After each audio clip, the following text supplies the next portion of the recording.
टेकचं M A SSC कोणी युट्यूबला टाकून बघा. त्यांची टोक पशुवैद्यकीय विद्यापीठ आहे नागपूरला.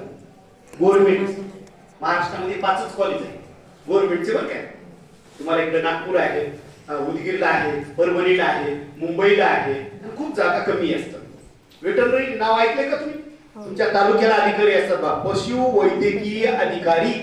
काय नाव असते? पशुवैद्यकीय अधिकारी. 10वी नंतर कंपाऊंडर बरेच फिरायचे बघा. डेली डिप्लोमा 10वी नंतर बऱ्याच ठिकाणी कॉलेज होते. तर आपल्याला diploma in veterinary science, bachelor of veterinary science आणि मास्टर ऑफ वेटरनरी सायन्स.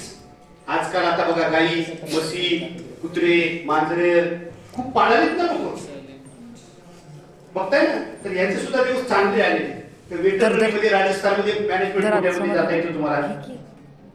आत्ताच माझा मुलगा यावर्षी, मुलगी माझी एमबीबीएस आहे, फ्री मध्ये लागलेली आहे. मला सर सांगायला मोठ्याचे लेकर काय शिकले की काय, कच्चे सरांचे दोन्ही मुलं IIT आहे, सांगितलं असं त्यांनी.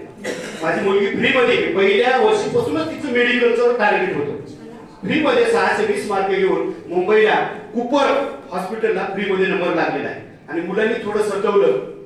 मुलगा तिच्यापेक्षा मोठा होता, पण त्याला व्हायचं होतं वेटरनरी डॉक्टर. आणि महाराष्ट्रामध्ये 5च कॉलेज आहे. मेरिट एमबीबीएस पेक्षा जास्त लागलं. आखरीला लागलाच नाही. 15% कोट्यामध्ये आग्रा, दिल्लीच्या बाजूला आग्रा आहे ना उत्तर प्रदेश मध्ये, त्याच्या बाजूला एक भरतपूर नावाचं राजा भरतचं गाव आहे राजस्थान मध्ये. त्या ठिकाणी यावर्षी माझा मुलगा BBSc पर इयर 8 लाख रुपये 15% कोट्यामध्ये लागला.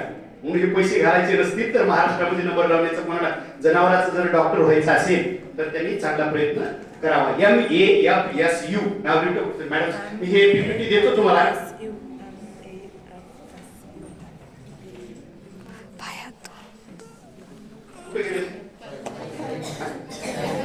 पुन्हा तिथे जावं लागतं. लाव बरं कोणता